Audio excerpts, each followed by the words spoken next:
आज के कार्यक्रम के प्रमुख अतिथि पद्मभूषण डॉक्टर कोपिल्लिल राधाकृष्णन जी, विदर्भ प्रांत के माननीय संघचालक, माननीय सहसंघचालक महोदय, नागपुर महानगर के माननीय संघचालक जी, उपस्थित सभी श्रद्धेय संतगण, देश विदेश से यहाँ पर इस कार्यक्रम को देखने पधारे हमारे अतिथिगण, नागरिक सज्जन, माता भगिनी एवं आत्मीय स्वयंसेवक बंधु,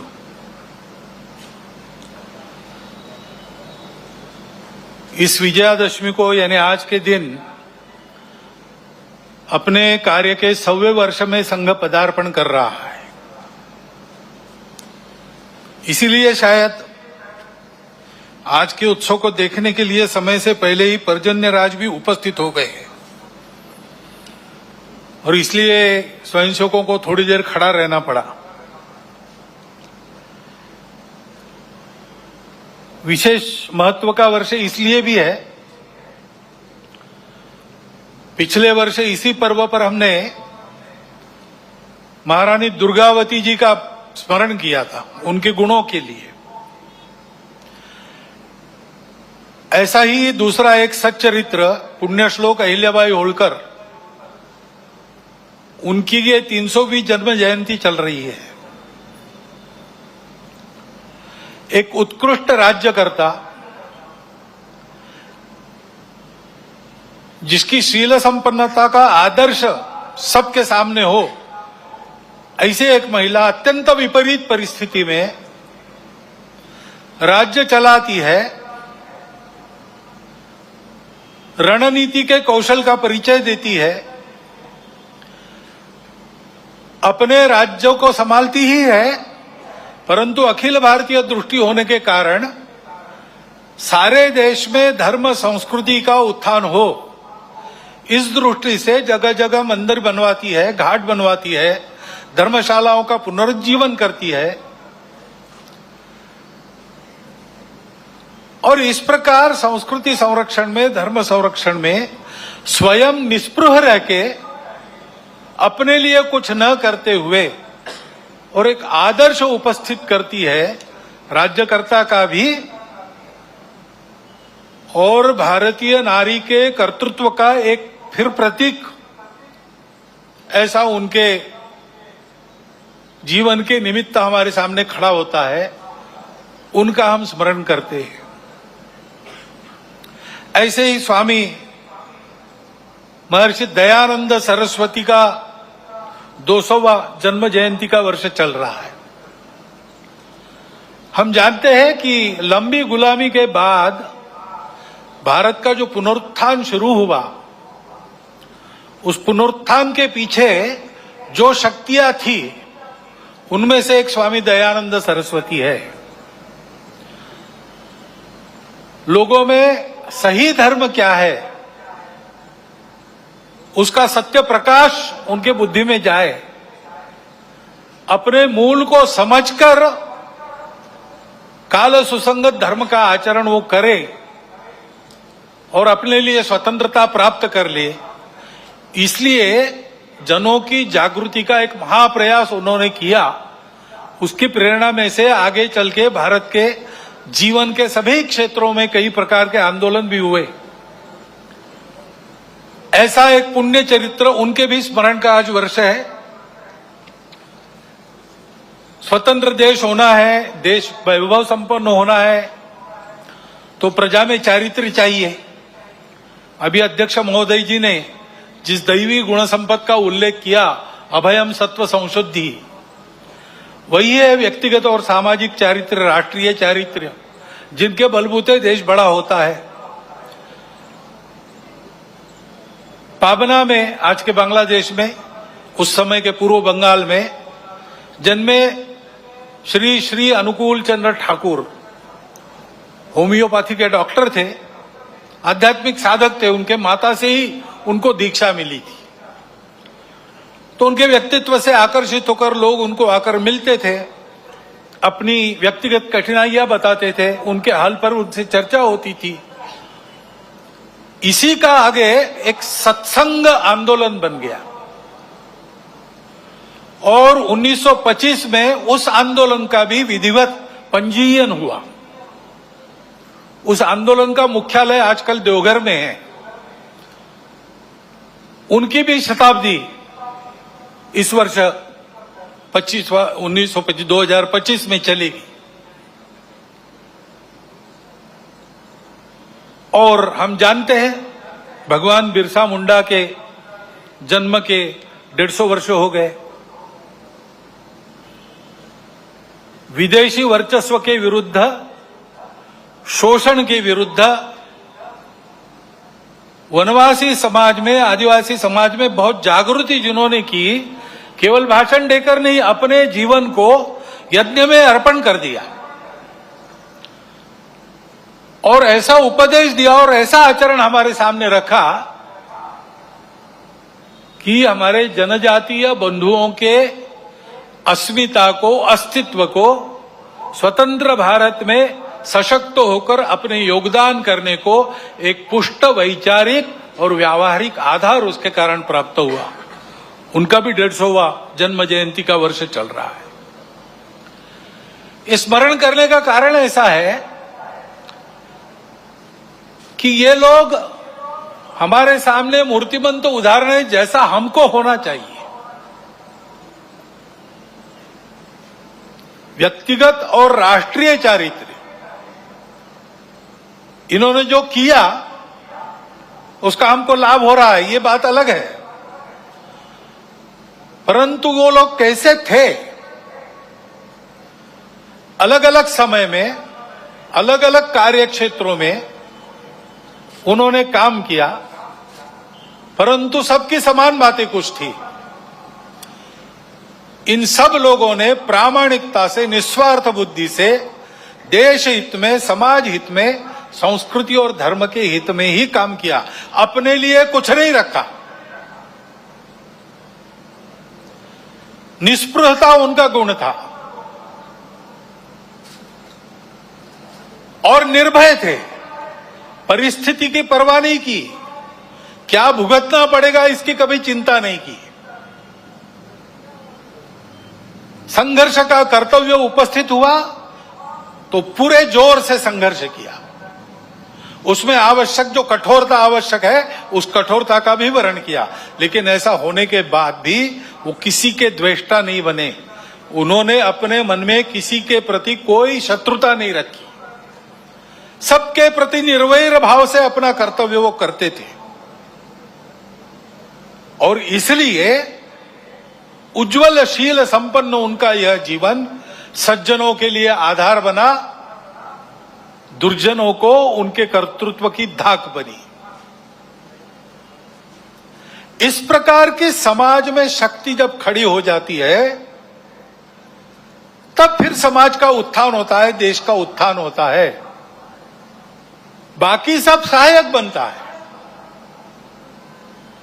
ऐसे व्यक्तिगत और राष्ट्रीय चरित्र की आवश्यकता आज की परिस्थिति हमको बार बार बता रही है, ये आवश्यक है और उसके आदर्श ये जीवन है।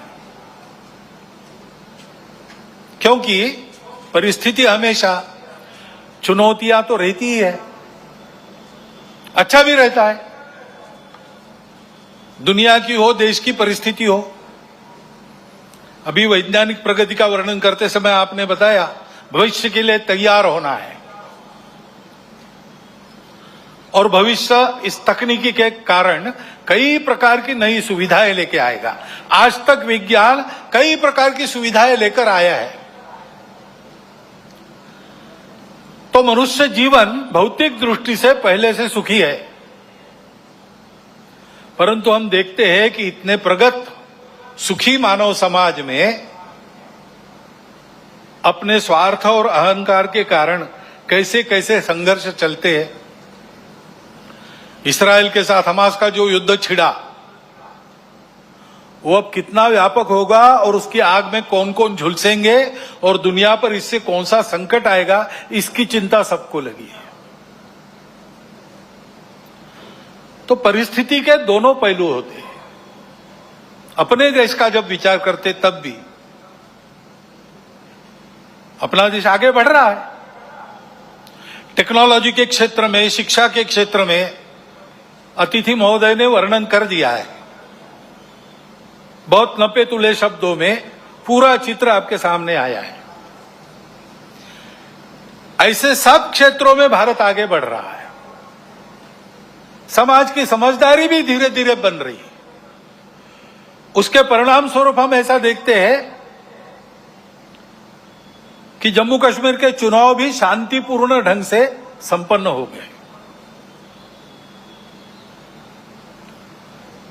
इसका ही परिणाम हम देखते हैं सारे दुनिया में। भारत की साख बढ़ी है, प्रतिष्ठा बढ़ी है। वसुधैव कुटुंबकम का हमारा विचार सबको स्वीकार्य है।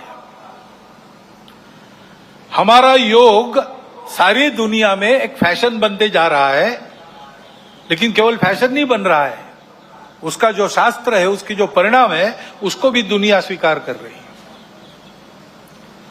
पर्यावरण के बारे में हमारी अपनी जो दृष्टि है वो आज सारी दुनिया में स्वीकार्य है। भारत की प्रतिष्ठा बढ़ी है, भारत का सामरिक बल बना है। कई मामलों में देश आगे जा रहा है और आगे ले जाने का प्रयास शासन के द्वारा, प्रशासन के द्वारा, देश के युवकों के द्वारा, वैज्ञानिकों के द्वारा, किसानों के द्वारा, जवानों के द्वारा, सबके द्वारा हो रहा है। विशेषकर युवा पीढ़ी में हम देखते हैं कि स्व के गौरव की भावना बढ़ रही है। अपने देश के भविष्य के लिए बहुत अच्छे लक्षण हैं और ये चलते रहेंगे। ऐसा नहीं है कि ये किसी तात्कालिक समय के वैशिष्ट्य के नाते खड़े हैं। ये करवट बदली है भारत के समाज में और समाज आगे बढ़ेगा, देश को आगे ले जाएगा, इसका पूर्ण विश्वास है। परंतु जीवन का मार्ग कभी निष्कंटक नहीं होता और इसलिए कुछ चुनौतियां भी सामने है। विजयादशमी के भाषण में इन दोनों बातों की चर्चा होती है, परंतु चूंकि देश की आगे कुछ चलती रहेगी ये विश्वास है, उस तरफ देश ने रुख कर लिया है और देश आगे ही बढ़ेगा। उसकी चर्चा इस भाषण में आज मैं कम करने वाला हूं। एक चुनौती ऐसी ध्यान में आती है जिसका विचार हम सबको करना चाहिए, क्योंकि वो केवल हमारे सामने यानी संघ के सामने चुनौती नहीं है, केवल हिंदू समाज के सामने नहीं है, केवल भारतवर्ष के भी सामने नहीं है, पूरे दुनिया में वो चुनौती उठ रही है। उसको हमको समझना होगा, क्योंकि बहुत मायावी रूप धारण करके वह चुनौती आगे चलती है। इसलिए उसकी चर्चा करना मुझे आवश्यक लगता है।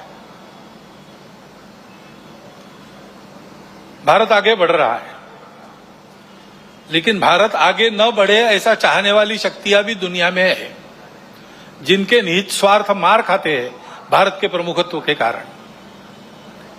वो अपेक्षा तो यही है कि उनका विरोध होगा, तरह तरह की चालें वो चलेंगे, भारत को दबाने का, एक विशिष्ट मर्यादा के अंदर ही बढ़ने देने का प्रयास करेंगे।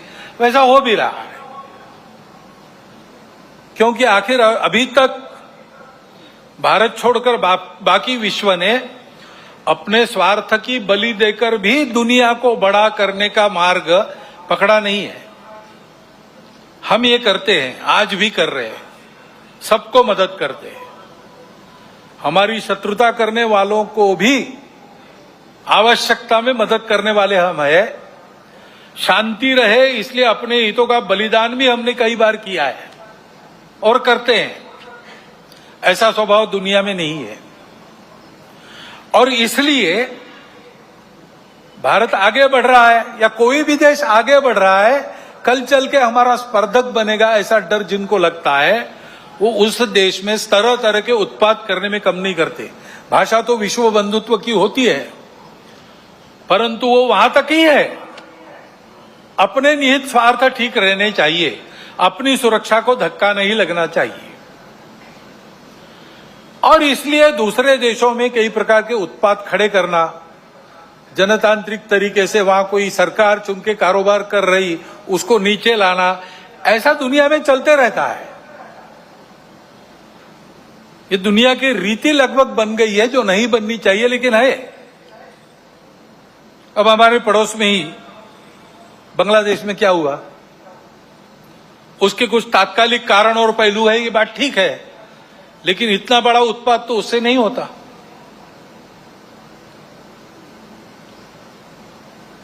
वो कारण, उनकी चर्चा जिनका विषय है वो करें, परंतु दो बातें ध्यान में आती है। पहली बात है कि उस उत्पाद के कारण वहां के हिंदू समाज पर जो अत्याचार बार बार होते हैं, उस परंपरा को फिर से दोहराया गया।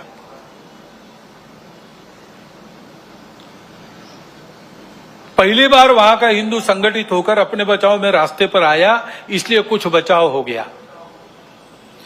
परंतु कहीं कोई गड़बड़ हो, दुर्बलों पर अपना गुस्सा निकालने की ये जो कट्टरपन की प्रवृत्ति है, वो प्रवृत्ति जब तक वहां विद्यमान है, तब तक वहां की हिंदू क्या, वहां के सभी अल्पसंख्यक, उनके सर पे खतरे की तलवार लटकी रहेंगी। उनको आवश्यकता है मदद की। विश्व भर के हिंदुओं की, भारत के सरकार की सहायता उनको मिले, ये उनकी आवश्यकता है। परंतु इससे ये ध्यान में आता है, और ये ध्यान में आना चाहिए, हिंदू समाज के भी ध्यान में आना चाहिए कि दुर्बल रहना अपराध है।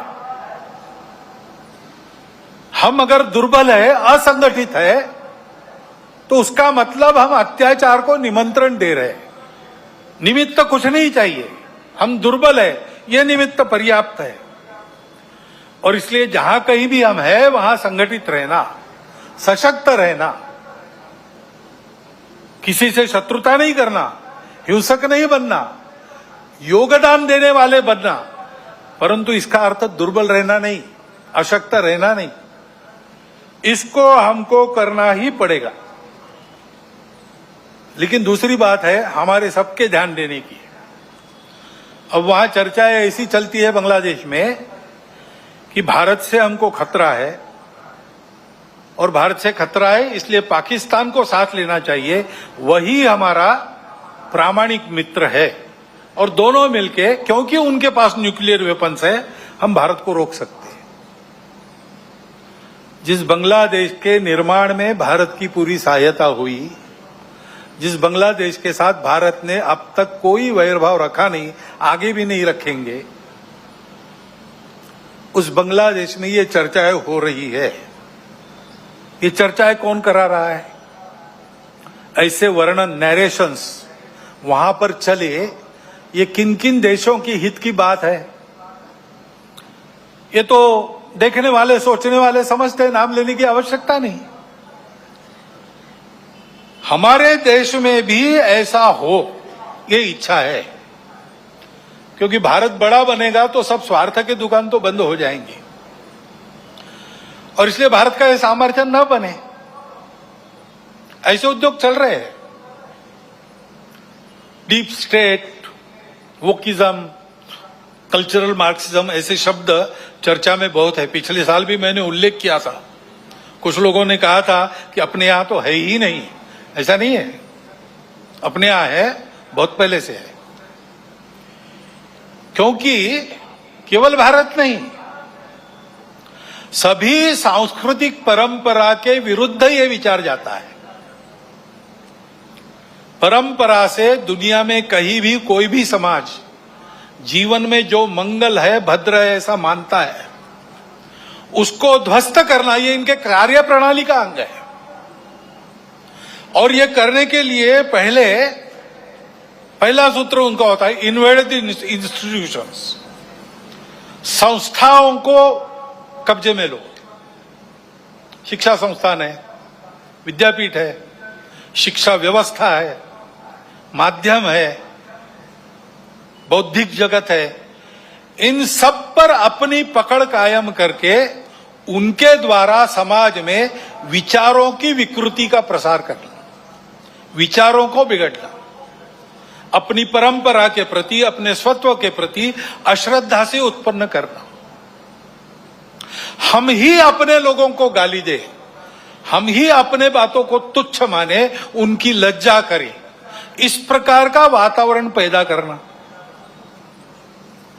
इतना बड़ा समाज है, उसकी कई विविधताएं हैं, उन विविधताओं को अलगाव में परिवर्तित करना नहीं है। वहां कोई जबरदस्ती विविधता आरोपित करके हम विविध है इसलिए हम अलग है, हम विविध है इसलिए हम एक नहीं है, हमारे स्वार्थ अलग है, ऐसा नैरेशन देना।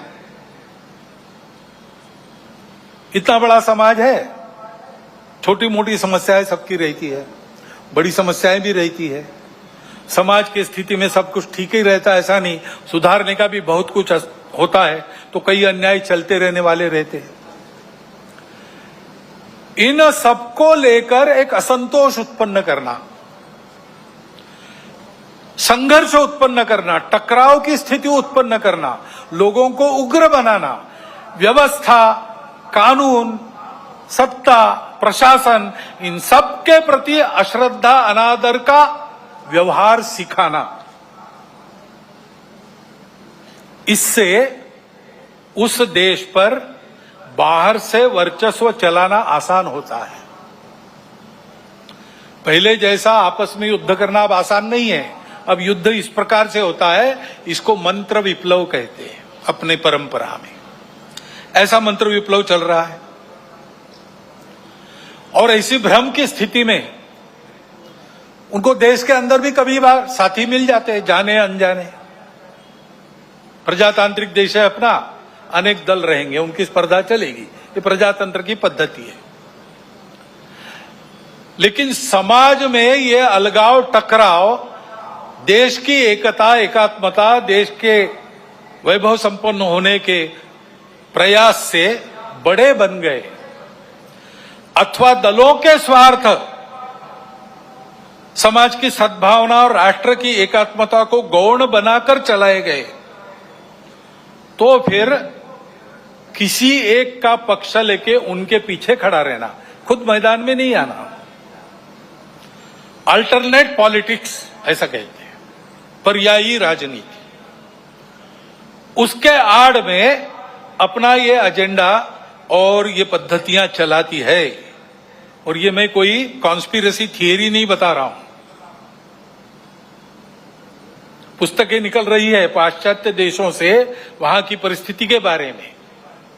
पाश्चात्य जगत के अनेक प्रगत देशों में इस मंत्र विप्लव के परिणाम स्वरूप जीवन की स्थिरता, शांति और मांगल्य संकट में पड़ा हुआ उनको अनुभव होता है, हमको भी दिखाई देता है। और भारत के चारों ओर, विशेषकर सीमावर्ती प्रांतों में, इस प्रकार के कारस्थानों के चलते क्या क्या हो रहा है हम देख सकते हैं। समय पर हमको जागना है। हमारा देश सांस्कृतिक एकात्मता के अधिष्ठान पर खड़ा है। अंडरलाइंड कल्चरल यूनिटी, ऐसा हमारे संविधान निर्माताओं ने भी अन्यत्र भाषणों में कहा है। और नैतिक विचारों का, अध्यात्म के सत्य का एक बलशाली अधिष्ठान हमारे समाज की स्थिरता को, आपस के संबंधों को, व्यक्तिगत और राष्ट्रीय व्यवहार को मिला है। इन आधारों को नष्ट करने के कुप्रयासों को समय के पूर्व हमको रोकना पड़ेगा। उसके लिए समाज को प्रयास करने पड़ेंगे। एक ऐसा राष्ट्रीय नैरेटिव चलाना पड़ेगा, उसके लिए योजना बनानी पड़ेगी। कानून संविधान की मर्यादा में रहते हुए, अपने सांस्कृतिक अधिष्ठान पर पक्का रहते हुए हमको इसकी योजना बनानी पड़ेगी। क्योंकि समाज को सुरक्षित रखने के लिए इसी का उपयोग होगा। संस्कारों का क्षरण इन विभेदकारी ताकतों को पुष्ट करता है, और वो बलवान होती है तो वो भी संस्कारों के क्षरण का कारण बनती है। और हम देख रहे हैं कि भारतवर्ष में इस प्रकार का मनोवचन कर्मों पर कुप्रभाव निर्माण हो रहा है। क्योंकि अब कोई बात छिपी रहती नहीं, मीडिया सर्वत्र पहुंचता है। बड़ों के साथ बच्चों के हाथ में भी मोबाइल है। मोबाइल पर वो क्या देख रहे हैं, उनको क्या दिखाया जा रहा है, इस पर कोई नियंत्रण नहीं है। घर में क्या देखना नहीं देखना, इस प्रकार का विवेक नहीं मिल रहा है। ऐसी स्थिति में घर परिवारों में ये नियंत्रण स्थापित करना और अपनी विधि व्यवस्था में भी इसके व्यवस्था के लिए, कोई इसके नियंत्रण के लिए कानून बनना, इसकी आवश्यकता है। क्योंकि इन संस्कार भ्रष्टता के कई प्रकार के कुपरिणाम है। ये विवेक न होने के कारण कई जगह नई पीढ़ी नशीली दवाओं की आदतों में खोखली होती चली जा रही है। कहीं पर दिखता है, कहीं पर नहीं दिखता है। कहीं कहीं पर ऐसा भी हो गया है कि कोई नशीली दवा जो नहीं लेता उसको पिछड़ा माना जाता है। इस प्रकार का वातावरण भी उत्पन्न हो रहा है। और हम देखते हैं कि हमारे देश की परंपरा क्या है, हमारा देश कैसा है। एक द्रौपदी के वस्त्र को हाथ लगा, महाभारत हो गया। एक सीता का हरण हो गया, रामायण हो गया। यहां पर कैसी घटनाएं घट रही है। अब कलकत्ता में जो हुआ आरजीकर अस्पताल में, लज्जाजनक घटना है, हम सबको कलंकित करने वाली घटना। और ये एक नहीं है,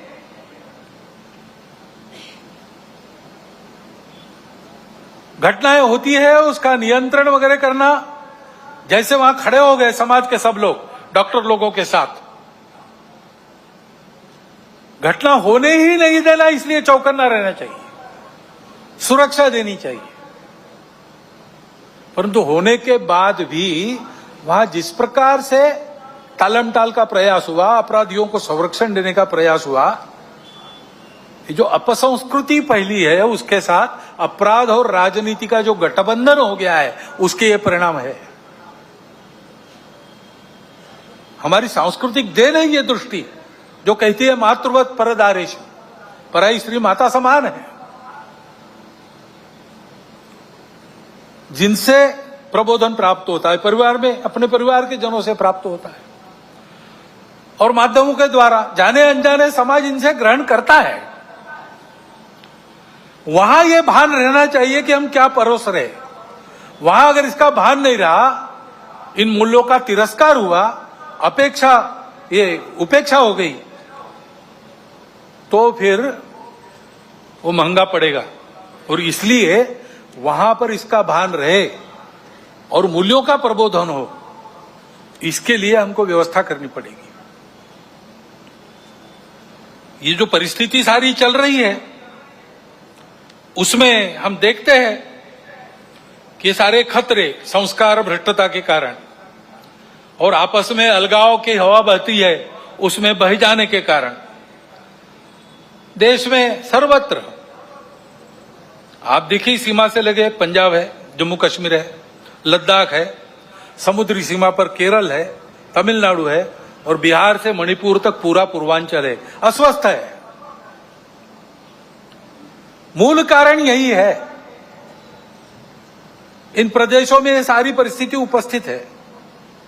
और फिर ये भी हम देखते हैं कि कट्टरपन को उकसाकर उपद्रव किए जाते हैं, ये भी परिस्थिति है।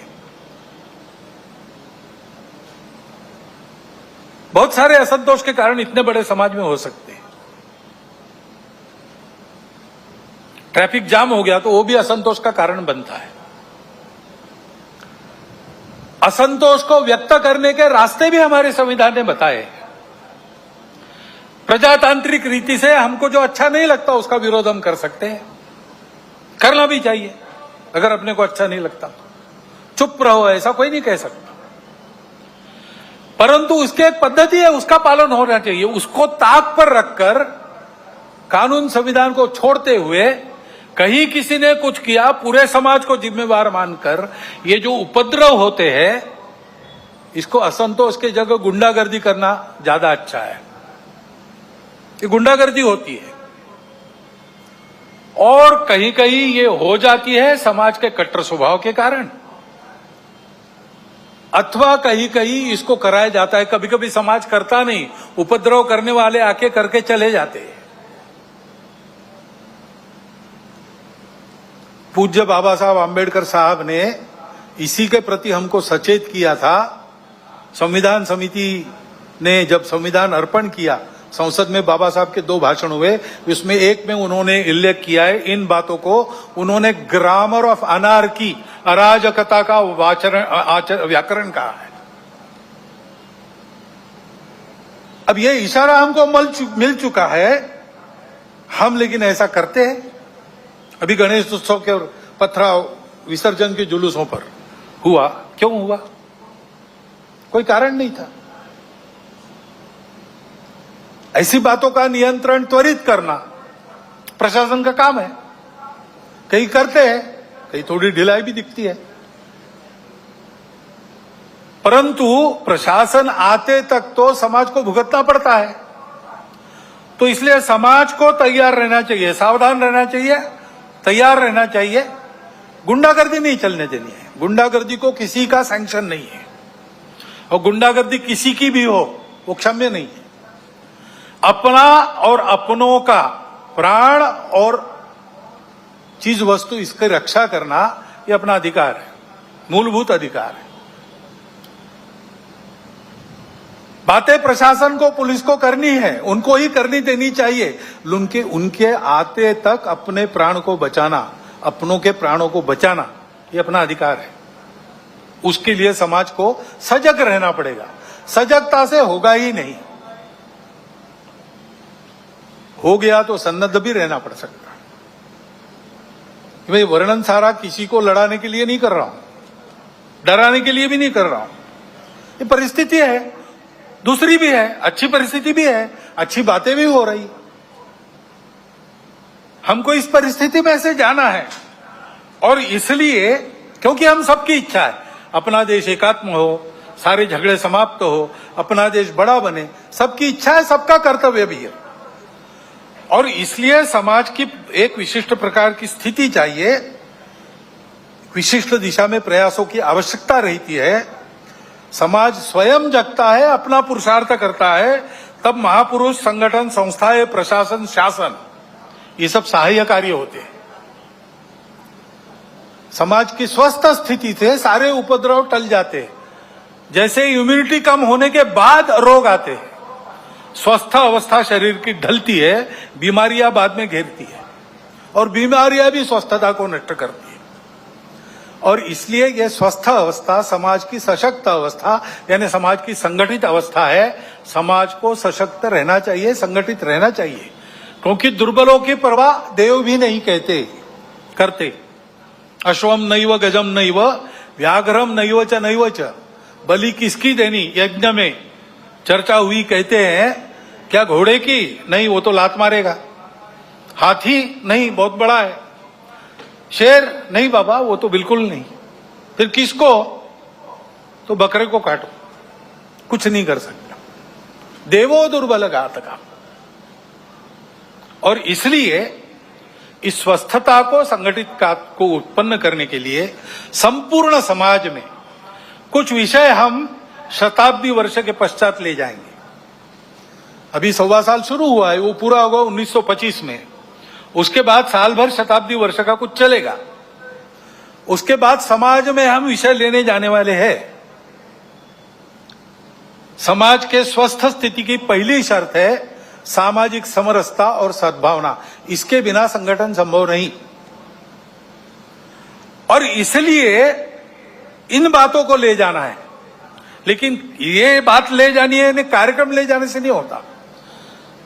कुछ प्रतीकात्मक कार्यक्रम कर लिए तो समरसता सद्भावना नहीं आती है। व्यक्तिगत स्तर पर, पारिवारिक स्तर पर काम करना पड़ता है।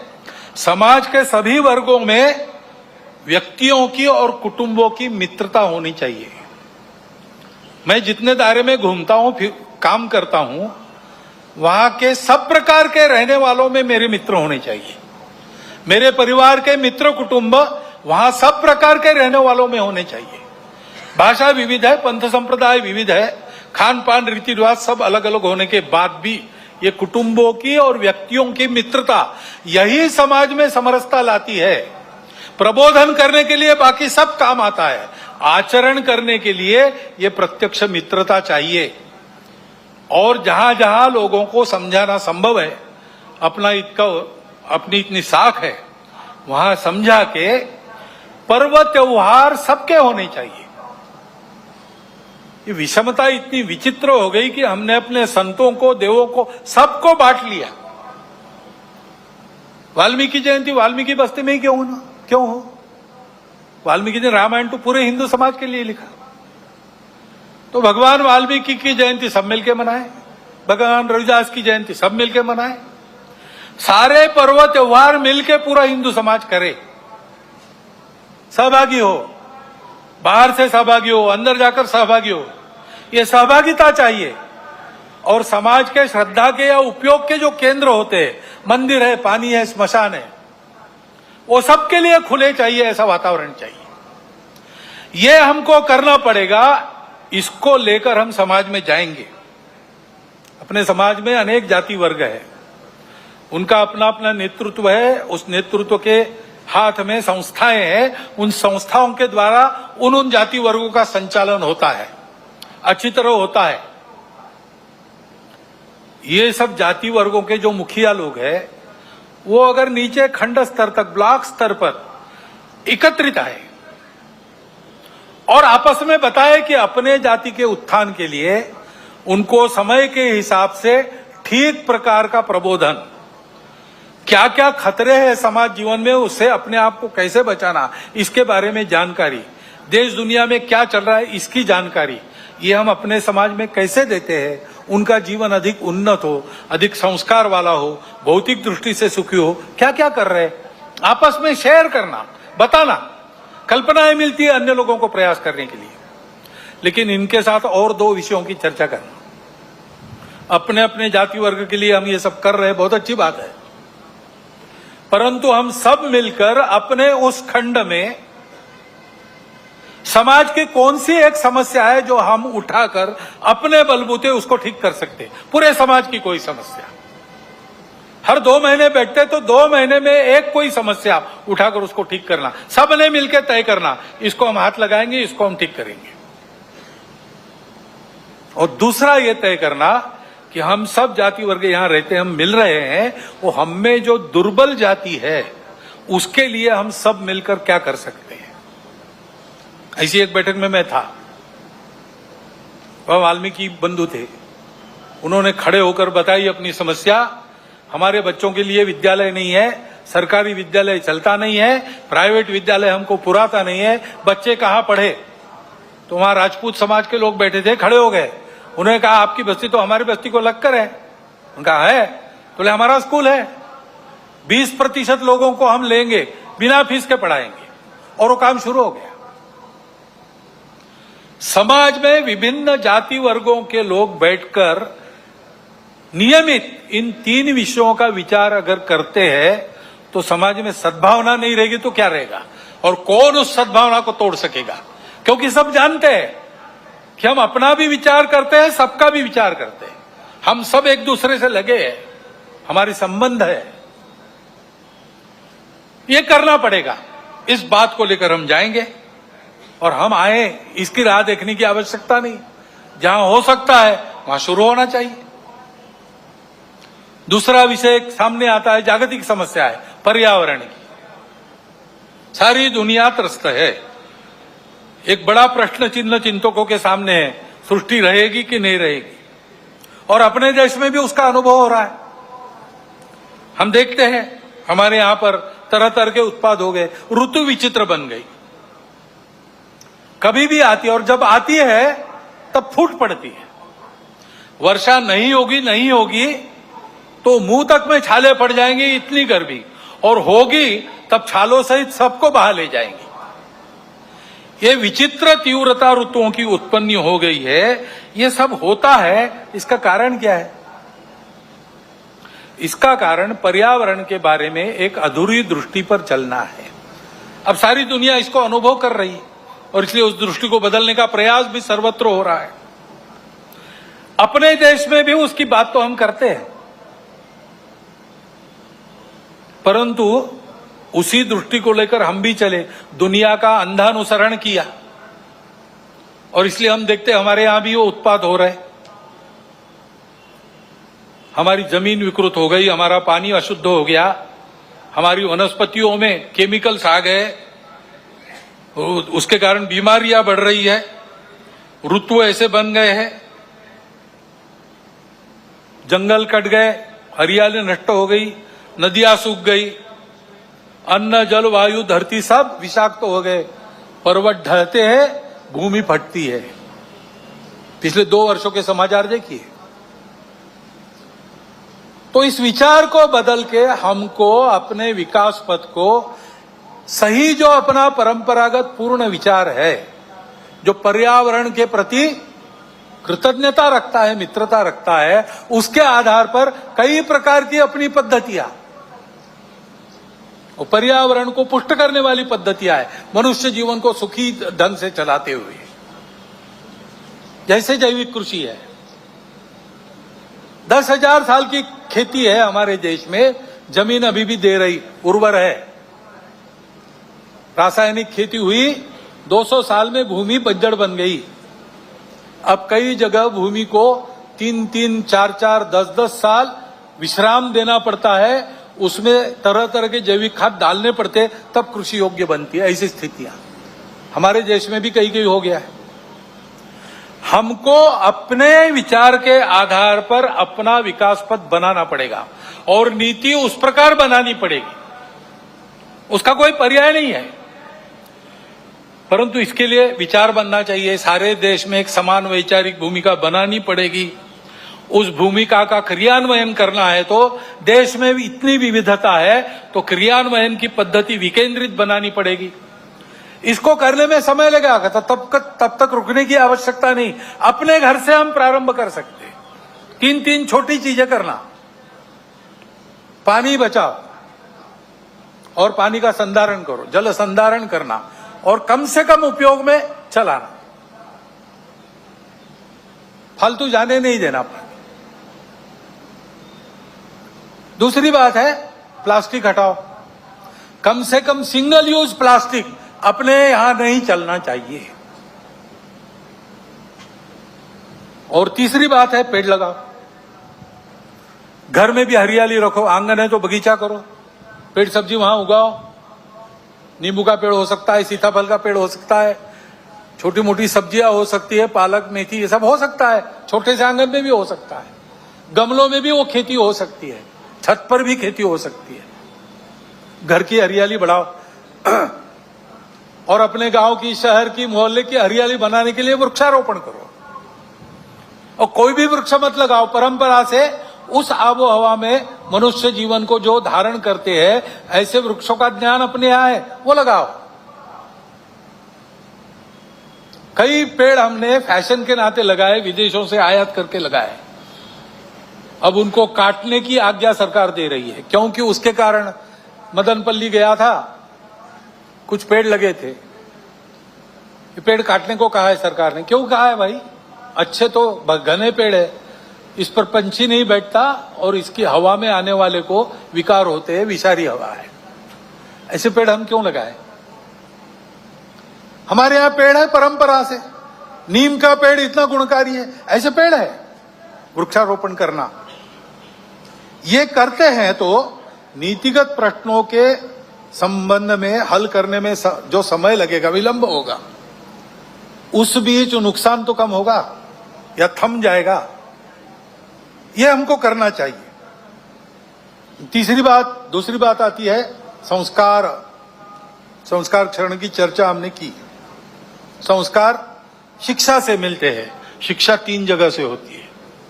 एक अपना घर है, घर में सांस्कृतिक मूल्यों का प्रशिक्षण होता है, घर के वातावरण से, घर के लोगों के आचरण से। ये जो कहा मैंने, मातृवत परदारेषु परद्रव्येषु लोष्टवत आत्मवत सर्वभूतेषु, आज की हवा बिल्कुल उल्टी चलती है ना। तुम ही सब कुछ हो, इंडिविजुअलिज्म। यहां कहते हैं आत्मवत सर्वभूतेषु, मेरे जैसे सब लोग हैं, जिससे मुझे खराब लगता है दूसरों के साथ नहीं करूंगा। पैसा शॉर्टकट से नहीं लूंगा, पसीने का कमाऊंगा वही खाऊंगा। दूसरों का पैसा मिट्टी का ढेला है मेरे लिए। परद्रव्येषु लोष्ठवत् और मातृवत् परदारेषु। ये प्रशिक्षण कहां होता है? सबसे पहले अपने घर में होता है, बचपन से होता है। घर का वातावरण वैसा करना, घर के सब लोगों को वैसा व्यवहार रखना चाहिए, अपने कुटुंब में इसकी चर्चा करते रहनी चाहिए, वैसा वातावरण बनाना चाहिए। शिक्षा नीति में यह आना चाहिए। नई शिक्षा नीति में इसका प्रयास चल रहा है, परंतु वो जो कॉलेज स्कूल में शिक्षा मिलती है, यानी प्रबोधन होता है, भाषण होता है, पढ़ना होता है, सुनना होता है, केवल उससे नहीं होता, देखना भी होता है। शिक्षा में जो पढ़ाया जा रहा है उसका मूर्तिमंत उदाहरण शिक्षक प्राध्यापक होने चाहिए। वहां से प्रारंभ करना पड़ेगा, उनके प्रशिक्षण का कोई तरह का ढूंढना पड़ेगा। लेकिन ये ध्यान रखना, शिक्षा तो बाद में आती है। आयु के 3 साल से लेकर 12 साल तक की घर के वातावरण से और घर में होने वाले संवाद से मनोभूमिका बनती है, आदमी उसी दिशा में आगे बढ़ता है।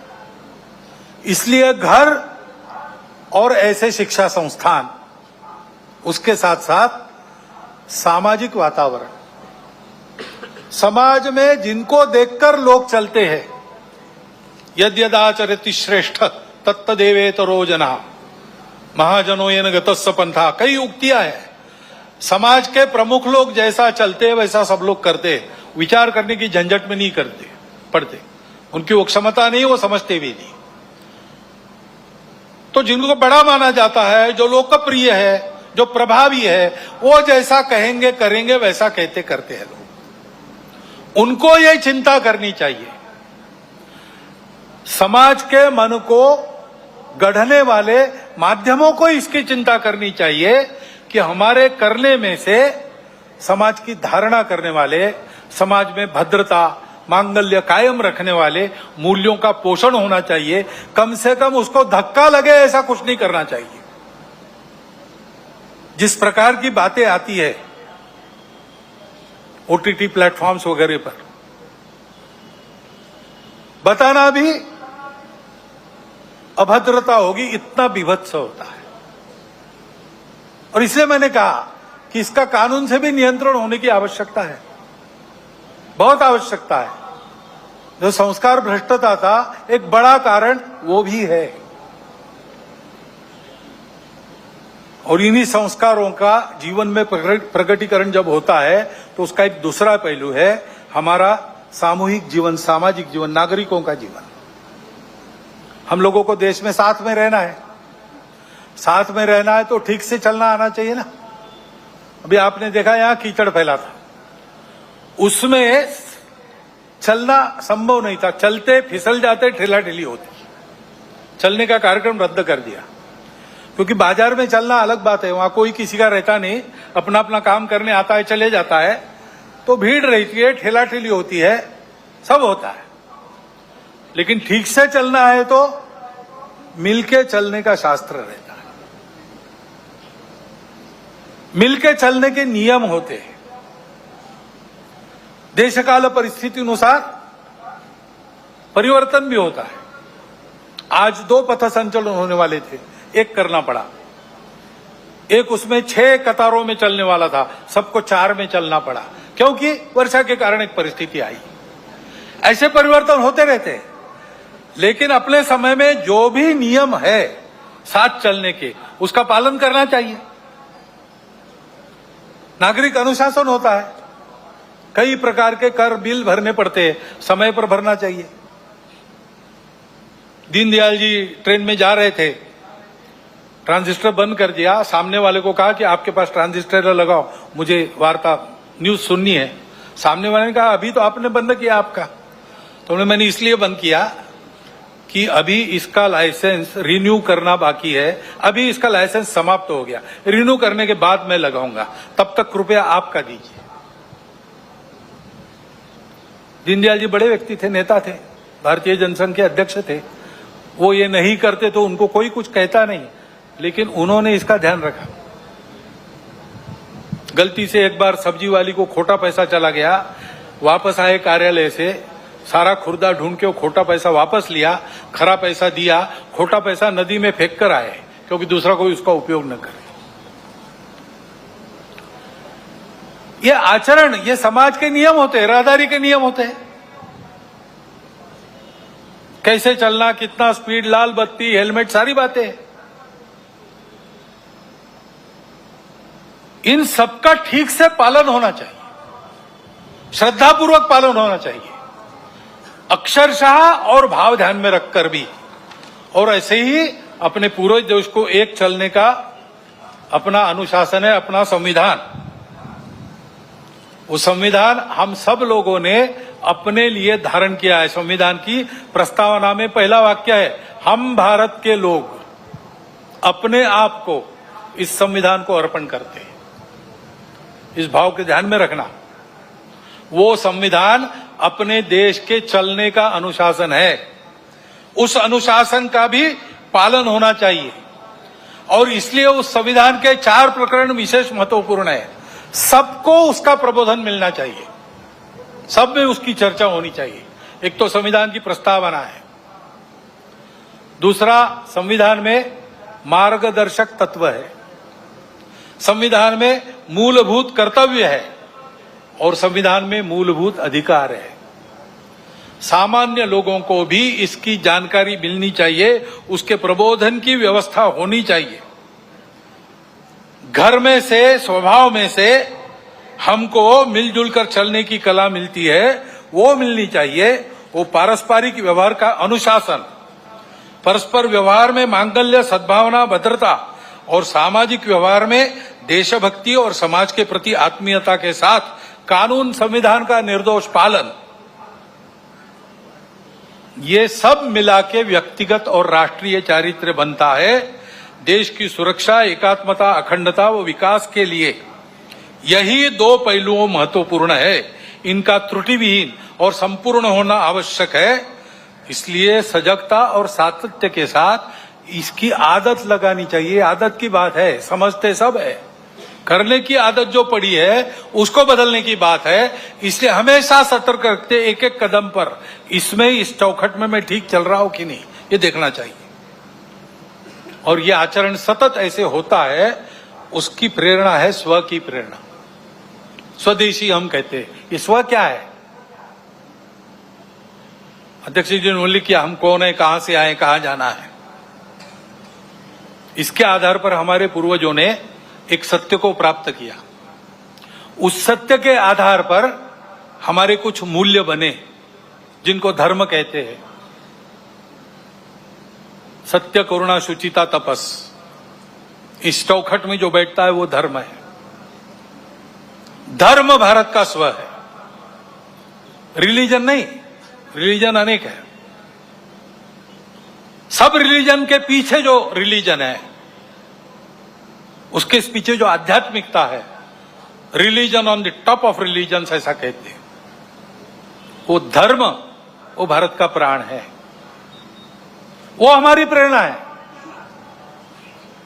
उसके कारण हमारा इतिहास बना है, उसके लिए हमारे बलिदान हुए।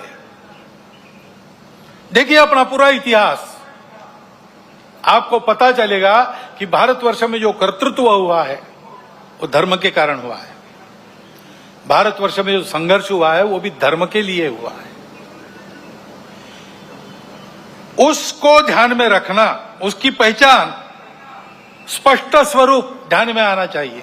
हम कौन है, उसके नाते हम कहे जाते हम सब हिंदू है, क्योंकि उस धर्म को जो शाश्वत है, सनातन है, सृष्टि के साथ अस्तित्व में आया है, सबको है, सबका है। हमने खोजा नहीं है, हमने दिया नहीं किसी को, हमने पहचाना केवल। इसलिए उसको हिंदू धर्म कहते हैं, जो वास्तव में मानव धर्म, विश्व धर्म है। वो हमारा स्वत्व है। उस स्वत्व के आधार पर चलना, छोटे छोटे व्यवहार भी उसके आधार पर करते हैं। उसके गौरव के कारण स्वाभिमान उत्पन्न होता है, और स्वाभिमान हमको बल देता है आगे बढ़ने का। और इसलिए उस वक्त के आधार पर छोटे व्यवहार भी करना जो हम अपने घर में बना सकते हैं, बाजार से नहीं लाना। बाजार से लाना है तो इसलिए लाना कि किसी का रोजगार उस पर चलता है, जो अपने देश में बन सकता है, बाहर से नहीं लाना। देश में नहीं बनता, उसके बिना काम चल सकता है, चलाना। बाहर से लाना ही है, जीवन आवश्यक है, देश में नहीं बनता तो ठीक है, फिर लाइए। देश का जो व्यापार चले, अंतर्राष्ट्रीय व्यापार में तो माल देना भी पड़ता है, माल लेना भी पड़ता है, वहां तो चलेगा, लेकिन वहां अपनी आवश्यकता के अनुसार अपनी शर्तों पर हम खरीदेंगे। सौदा पटेगा तब लेंगे, दबाव में नहीं करेंगे। अपने घर के अंदर अपनी भाषा बोलेंगे। घर के अंदर भाषा, भूषा, भजन, भोजन अपना होना चाहिए। भ्रमण करने के लिए जाते, सारी दुनिया में जाइए, कोई बात नहीं, अपने देश के भी स्थान देखिए, प्रेरक स्थान है और अपने देशवासियों की स्थिति बताने वाले स्थान है। जाइए वनों में, अपने वनवासी बंधु कैसे रहते हैं, झुग्गी झोपड़ियों में जाइए, वहां कैसे जिया जाता है। प्रेरक स्थानों पर जाइए, किले देखिए, चित्तौड़ का गढ़ देखिए, रायगढ़ देखिए, ये भी जाने के स्थान है। भ्रमण वैसा होना चाहिए और अपना भवन भी वैसा होना चाहिए। ये स्वदेशी का व्यवहार है, उसको आग्रह पूर्वक करना। ये 5 बातें लेके स्वयंसेवक समाज में जाने का विचार कर रहे हैं। समरसता, सद्भावना, पर्यावरण, कुटुंब प्रबोधन, स्वदेशी और नागरिक अनुशासन। और एक बात है जिसको हम सब ने ध्यान में रखने की आवश्यकता है, मन वचन कर्म का विवेक चाहिए। राष्ट्रीय चारित्र का वो एक महत्वपूर्ण पहलू है। अपना देश विविध प्रकार का है और विविध स्थितियों में लोग हैं, इसलिए कोई एक बात देश में होती है वो सबके लिए अच्छी लगेगी इसकी गारंटी नहीं है। कोई कानून बनता है वो सबको जचेगा, नहीं बता सकते, सबको खुश नहीं कर सकता कानून। तो हमेशा कुछ न कुछ तकरार रहेगी, शिकायत रहेगी। विविधताएं हैं, ये विविधताएं अलगाव नहीं है, विशिष्टता है। सृष्टि विविध है, सृष्टि की विशिष्टता है, हमारे देश में भी है। ऐसी बातों को लेकर आपस में लड़ पड़ना ठीक नहीं है। हम संवेदनशील रहते हैं इन सब बातों के प्रति, ठीक भी है, लेकिन उस संवेदनशीलता को प्रकट करने का मार्ग संयम का होता है, असंयम का नहीं होता। कानून और व्यवस्था को धता बताकर अवैध या हिंसात्मक मार्ग से उपद्रव खड़े करना, किसी ने किया पूरे वर्ग को जिम्मेवार मानना, ये गलत है, किसी के लिए ये विहित भी नहीं है। सहिष्णुता, सद्भावना भारत की परंपरा है। असहिष्णुता और दुर्भावना भारत विरोधी और मानव विरोधी दुर्गुण है। इसलिए क्षोभ कितना भी हो, असंयम से बचना चाहिए। मन, वाणी और कृति से किसी की श्रद्धा का, श्रद्धास्पद स्थान का, महापुरुष का, ग्रंथों का, अवतारों का, संतों का अपमान न हो, इसका ध्यान स्वयं के व्यवहार में रखना चाहिए। और अन्य किसी से ऐसा हो गया तो भी स्वयं पर नियंत्रण रखकर ही चलना चाहिए। असंयम के बदले असंयम से संयम निर्माण नहीं होता, बैर से बैर की शांति होती नहीं। संयत व्यवहार करना सीखे, क्योंकि सब बातों के परे, सब बातों के ऊपर महत्व समाज की एकात्मता, सद्भाव और सद्व्यवहार का है। यह किसी भी काल में किसी भी राष्ट्र के लिए परम सत्य है तथा मनुष्यों के सुखी अस्तित्व तथा सहजीवन का एकमात्र उपाय है।